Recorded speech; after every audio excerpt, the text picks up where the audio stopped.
اور یہ جو ہماری انڈسٹری بند ہو رہی ہے اور ہمارے انڈسٹریلسٹ بھی باہر جا رہے ہیں ملک سے، میں ان سب کو کہنا چاہتا ہوں کہ دیکھیں جب قوم میں مشکل وقت آتا ہے نا تو آپ چھوڑ کے باہر نہیں بھاگ جاتے، آپ کھڑے ہو کے مقابلہ کرتے ہیں اس کا، اور پھر مشکلیں حل ہو جاتی ہیں۔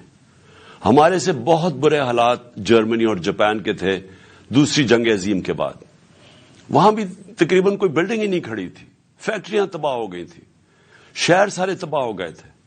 ان کی یہ سمجھیں کہ کوئی سوچ ہی نہیں سکتا تھا کہ ادھر سے کوئی کھڑا ہو سکتا، لیکن وہ دونوں ملک چند سالوں کے اندر اپنے پیر پہ کھڑے ہو گئے۔ اور وہ کیوں کھڑے ہوئے؟ کیونکہ دونوں قومیں تھیں، انہوں نے باحثیت قوم مقابلہ کیا۔ مشکل وقت کا قومیں مقابلہ کرتی ہیں، یہ نہیں ہوتا کہ جب مشکل وقت آتا ہے تو آپ ملک چھوڑ کے باہر بھاگ جائیں۔ تو میں اپنی ساری قوم کو کہنا چاہتا ہوں، ہم نے مل کے اس کا مقابلہ کرنا ہے۔ یہ جو ہمارے اوپر چور مسلط کیے گئے ہیں، ان کا ہم نے مقابلہ کرنا ہے، ہم نے باہر نہیں بھاگ جانا۔ میرے اوپر ہر دوسرے دن کوئی نیا کیس آ جاتا ہے، کبھی ڈسکوالیفائی کریں گے، کبھی اس کو نکال لیں گے، کبھی جیل میں ڈالیں گے، میری لوگوں کے اوپر کیسز ہیں، تو کیا ہم ملک چھوڑ کے تو نہیں باہر بھاگے؟ میں تو یہیں کھڑے ہو کے اس کا مقابلہ کروں گا، جان کو خطرہ ہے لیکن میں یہیں مقابلہ کروں گا۔ اور میں آپ سب کو کہنا چاہتا ہوں کہ یہ اللہ نے ہمیں ایک تحفہ دیا ہے پاکستان، اور قائد اعظم نے کہا تھا کہ کوئی طاقت پاکستان کو تباہ نہیں کر سکتی، کیونکہ قائد اعظم نے تب سوچا تھا کہ ہم بحیثیت ایک قوم جو اپنی آزادی کو ایک سمجھتی ہے کہ اللہ کی بہت بڑی نعمت ہے کہ ہمیں انگریزوں سے آزادی ملی، تو ہم بحیثیت قوم مقابلہ کریں گے، لیکن ہم قوم نہیں بن سکے۔ لیکن خوشخبری یہ ہے کہ پہلی دفعہ میں دیکھ رہا ہوں کہ میرا ملک ایک قوم بننے جا رہا ہے، اور اس لیے میں کہتا ہوں کہ ہم ہر مشکل کا مقابلہ کر سکیں گے۔ تو میں نئے سال میں پھر سے آپ کو مبارک دینے کے بعد کہتا ہوں تیار ہو جائیں، ہم نے اس ملک کو نکالنا ہے اس سے، اور انشاءاللہ ہم نکالیں گے۔ ہم جب ایک کرائسس آتا ہے تو وہ ایک موقع بھی مل جاتا ہے، ایک اپرچونٹی مل جاتی ہے کہ ہم اپنے آپ کو اپنی اصلاحات کریں، اپنے اداروں کو ٹھیک کریں۔ سب سے بڑی بات یہ کہ پاکستان میں قانون کی حکمرانی لے کے آئیں، اس ملک میں انصاف کا نظام قائم کریں۔ اور میں سمجھتا ہوں کہ اگر ہم نے یہ اگلے تباہی آ رہی ہے راستے میں، اس سے صرف نکلنے کا ایک کام ہے کہ قوم ساری کھڑی ہو جائے کہ ہم یہاں عدل اور انصاف چاہتے ہیں، ہم طاقتور کو قانون کے نیچے لینا چاہتے ہیں۔ جو اللہ نے قرآن میں کہا ہوا ہے کہ سب سے زیادہ ضرورت ایک ملک کے اندر اللہ کی زمین پہ انصاف قائم کرو۔ نبی صلی اللہ علیہ وسلم نے بھی کہا ہوا ہے کہ بڑی قومیں تباہ ہوئی جدھر طاقتور کے لیے چور چوری کرتا تھا تو اس کو نہیں پکڑتے تھے، کمزور کو پکڑتے تھے، وہ تباہ ہو جاتی تھی۔ اور حضرت ابو بکر جب خلیفہ بنے، حضرت عمر جب خلیفہ بنے، دونوں نے پہلی تقریروں میں کہا کہ ہم انصاف قائم کریں گے، ہم طاقتور کو قانون کے نیچے لے کے آئیں گے۔ تو یہ ہم ساری قوم کو فیصلہ کر لینا چاہیے کہ اگر ہم نے اب اس میں سے نکلنا ہے، قانون کی حکمرانی ہوگی، جنگل کا قانون نہیں ہوگا جو آج پاکستان میں ہے کہ طاقتور چوری کرے اور معاف ہو جائے اور بیچارے غریب لوگ جیلوں میں ہوں، اور وہ چوری کر کے باہر پیسہ لے جائیں اور ہمارے پاس کوئی طریقہ ہی نہ ان کو پکڑنے کا۔ تو میں اب جس کے لیے میں نے آج یہ پریس کانفرنس کی ہے، کیونکہ پہلا سال تھا تو میں نے آپ سب کو تیار کرنا تھا سارا کہ میں بھی انشاءاللہ ٹھیک ہو رہا ہوں، تو ہم نے سب نے مل کے اب اس کا مقابلہ کرنا ہے۔ بھاگتے نہیں ہیں، مقابلہ کرتے ہیں۔ لیکن آج میں نے جو میڈیا ٹاک کیا وہ اس لیے کہ ہم نے جب سیلاب آیا پاکستان میں تو ہم نے پیسہ اکٹھا کیا۔ میں شوکت خانم کے لیے 30 سال سے پیسہ اکٹھا کر رہا ہوں، نمل یونیورسٹی کے لیے پچھلے 15 سال سے پیسہ اکٹھا کر رہا ہوں، اس سے بھی زیادہ 17 سال سے، تحریک انصاف کے لیے بھی 17 سال سے پیسہ اکٹھا کر رہا ہوں۔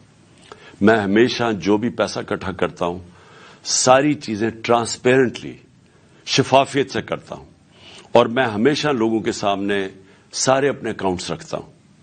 تو جو ہمارا جو یہ کہہ رہے ہیں فورن فنڈنگ ہے، یہ جو الیکشن کمیشن ہے، وہ میں چیلنج کرتا ہوں آج کہ صرف ہماری پارٹی کے سارا فنڈ جتنی ہم نے پیسے اکٹھے کیے ہیں وہ سارا ڈاکیومنٹڈ ہے۔ 40,000 ڈونرز ہم نے ڈاکیومنٹ کیے ہوئے، جب کسی اور پولیٹیکل پارٹی کا یہ نہیں ہے. اور اسی طرح جو نمل یونیورسٹی اور شوکت خانم کے کوئی چیک کر سکتا ہے ہمارے اکاؤنٹس, ہم سارا کچھ ٹرانسپیرنٹ ہے. تو میں جو ہم نے سیلاب میں پیسہ اکٹھا کیا تھا اس کی آج میں چاہتا ہوں ڈاکٹر ثانیہ آپ کو پریزنٹیشن دے سیلاب کے, جو ہماری جتنا پلیجز آئے تھے ان میں سے کتنا ہم نے خرچ کیا, کتنا آگے کرنا ہے, جتنی ابھی پلیجز آنی ہیں وہ ڈاکٹر ثانیہ آپ کو بتائیں گی.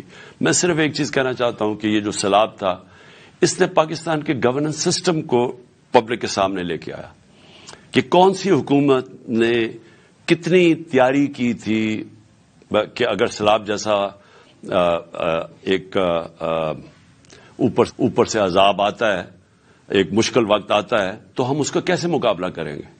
تو پختونخوا کا آپ یہ دیکھ لیں کہ انہوں نے جو نوشہرہ جو سب سے زیادہ ونربل ہوتا ہے جب سیلاب آتا ہے, تو انہوں نے جو بندے ہماری حکومت کے دوران اربوں روپے کے جو بند بنائے تھے اس نے نوشہرہ کو بچا لیا. اس کے بعد جو پنجاب میں دو جگہ, ایک تونسا شہر, وہ اگر وہاں انویسٹمنٹ نہ اربوں روپے کی جاتی اس کی پروٹیکشن میں تو وہ ڈوب گیا تھا سارا. اور پھر جو لاہور کے اندر انڈر گراؤنڈ واٹر ٹینکس بنائے ہیں یہ ہمارے حکومت کے دوران, تو جب لاہور میں پانی آتا ہے وہ کھڑا نہیں ہوتا, وہ ٹینکس میں چلا جاتا ہے. وہ پانی سے پھر پودوں کے پانی دینے کے لیے استعمال کیا جاتا ہے. لیکن سندھ کے اندر سب سے بڑی بات یہ ہے کہ کیونکہ سندھ کا فلیٹ ہے, اس کے لیے بہت ضروری تھا کہ جب پانی آتا ہے تو وہ ڈرین کر سکے. تو جو رائٹ بینک آؤٹ فال کینال بنائی گئی تھی وہ پانی کو ڈرین کر کے لے کے جانا تھا سمندر میں. اب وہ 2020 میں وابڈا نے ہماری حکومت کے دوران وہ جو اپنا انہوں نے ایریا کمپلیٹ, وہ کینال کا جو کمپلیٹ کرنا تھا وہ کر دیا تھا. انہوں نے 7 شہر تک وابڈا نے جو رائٹ بینک آؤٹ فال کینال کا تھا وہ پورا کر دیا تھا. لیکن جو آگے سندھ حکومت تھی اس نے وہاں سے آگے لے کے جانا تھا پانی سمندر تک, وہ نہیں انہوں نے کیا. اس کی وجہ سے تباہی بہت زیادہ مچی. ادھر آپ کے سامنے سندھ کے حالات تھے, اور اس میں سارے جو ہمارے لوگ ہیں وہاں بتاتے ہیں کہ بدنیتی بھی تھی, طاقتور نے اپنی زمینیں بچانے کے لیے کمزور کی زمینیں ڈبو دی. یہ ساری ہمیں رپورٹس ہیں. تو ہم نے فیصلہ کیا تھا کہ جو بھی پیسہ اکٹھا ہوگا وہ ہم سارے پنجاب میں دیں گے, پختون سارے صوبوں کو دیں گے. تو جو سندھ کا پیسہ تھا وہ ابھی ڈاکٹر ثانیہ آپ کو بتائیں گی. ہم ان سے جو ڈیٹا مانگ رہے ہیں سندھ حکومت سے اور این ڈی ایم اے سے, وہ ہمیں ڈیٹا ہی نہیں دے رہے. تو تاکہ ہم نے 1 ارب کا فیصلہ کیا تھا سندھ میں بانٹنے کا, لیکن اس کا ڈیٹا ہی نہیں مل رہا. تو ڈاکٹر ثانیہ آپ کو ساری اس کی ڈیٹیلز دیں گی. تو ڈاکٹر ثانیہ پلیز اب ذرا آپ لوگوں کے سامنے جو بھی کتنا اکٹھا ہوا, کتنا آنا ہے اور وغیرہ پلیز لوگوں کے سامنے بتائیں. بسم اللہ الرحمن الرحیم. بہت شکریہ چیئرمین صاحب. سب سے پہلے تو میں تمام سننے والوں کو نئے سال کی مبارکباد پیش کرنا چاہتی ہوں, اور خدا کرے کہ اللہ تعالیٰ یہ نیا سال ہمارے ملک کے لیے خیر کا سبب بنا کے لائے. فلڈ ڈونیشنز کا جہاں تک تعلق ہے تو آپ سب جانتے ہیں کہ چیئرمین صاحب نے 3 ٹیلیتھونز کی تھیں. وقتاً فوقتاً ہم ان ڈونیشنز کی کیا یوٹیلائزیشن ہے, کیا سٹیٹس ہے, وہ ہم سلائیڈز پبلک بھی کرتے رہے, مگر آج ایک جامع سلائیڈ ڈیک ہم پبلک کر رہے ہیں جس کا URL ابھی آپ کو اسکرین پر نظر آ رہا ہے. اس پہ آپ کو تمام تفصیل ڈونیشنز کے حوالے سے نظر آ جائے گی. کچھ چیدہ باتوں کی میں تفصیل آپ کے سامنے رکھنا چاہتی ہوں. سنیپ شاٹ یہ ہے کہ ہمارے پاس ٹوٹل پلیجز 15 ارب کی آئی تھیں 3 ٹیلیتھونز میں. ابھی تک ہمارے اکاؤنٹس میں 4.6 ارب جمع ہو چکے ہیں, اور یہ ڈفرنس کیوں ہے یہ اس پہ ابھی میں تفصیل آپ کو بتاتی ہوں. 3.4 ارب چیف منسٹر پنجاب کے فنڈ میں, 1.2 ارب چیف منسٹر خیبر پختونخوا کے فنڈ میں. یہ مین ڈونیشنز ہیں. ابھی تک یہ 4.6 ارب کی جو ڈونیشنز آئی ہیں اس میں 3.6 ارب جو ہیں وہ خرچ ہو چکے ہیں. اور آج کی تاریخ میں ہمارے 2 ڈیش بورڈز جو ہیں وہ بھی ہم پبلک کرنے جا رہے ہیں, جن کے URL ابھی آپ اسکرین پہ دیکھ رہے ہیں. ان ڈیش بورڈز پہ آپ کو ایکسپینڈیچر کی تمام تفصیلات آپ دیکھ سکیں گے, اور میں ابھی آپ کو یہ کچھ دکھاؤں گی بھی.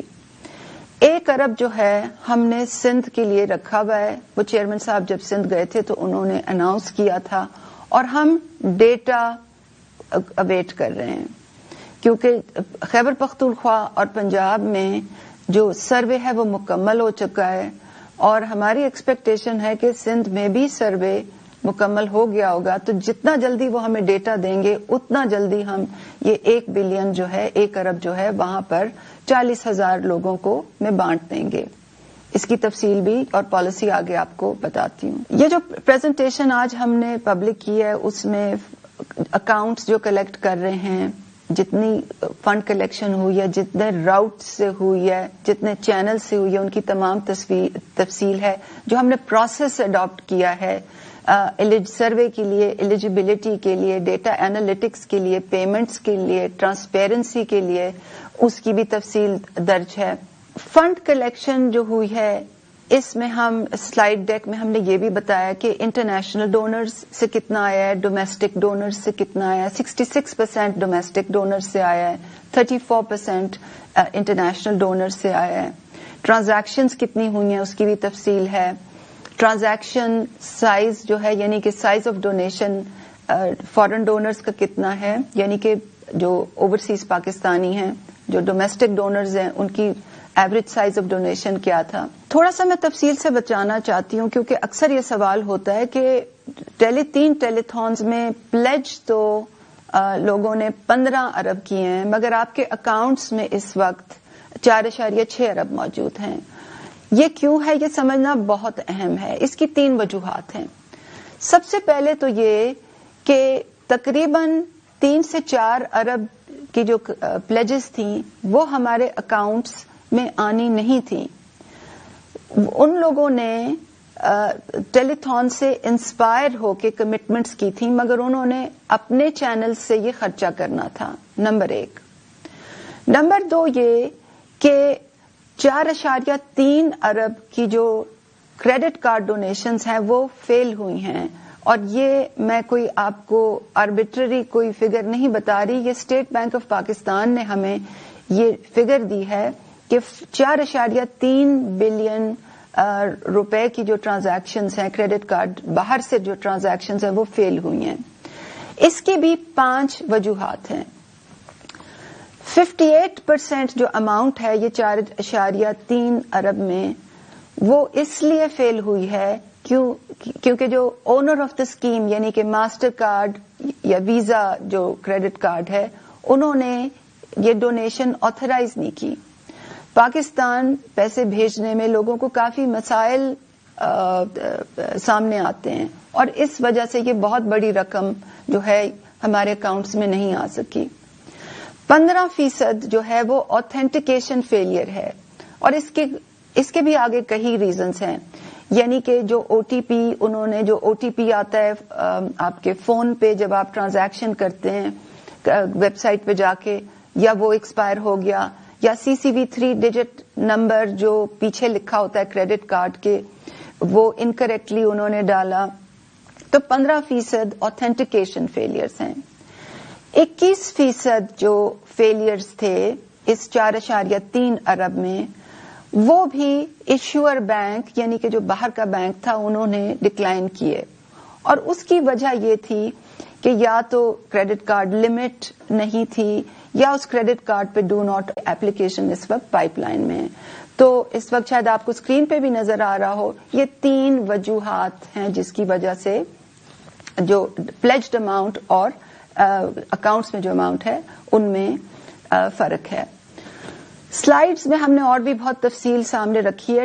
ٹرانسپیرنسی کی پیش نظر شفافیت کو ملحوظ رکھتے ہوئے آپ کو ہم نے یہ بھی بتایا ہے کہ ہمارے اکاؤنٹس کون سے ہیں, ان کی گورننس کیسی ہے, ان کی یوٹیلائزیشن ڈیسیجنز کیسے ہوتے ہیں اور ابھی یوٹیلائزیشن سے پہلے ان میں کتنے پیسے تھے. ہم نے شفافیت کے پیش نظر یہ چیز بھی پبلک کی ہے کہ ہمارے جو 3 بینکس میں جو ڈونیشنز آ رہی تھیں پلس جو PITB کے تھرو جو کریڈٹ کارڈ ڈونیشنز جو راؤٹ ہو رہی تھیں اور تمام ڈونیشنز ان کی وہ کس کس کیٹیگریز میں آ رہی تھی. کیا وہ اوور دا کاؤنٹر لوگ پیسے دے رہے تھے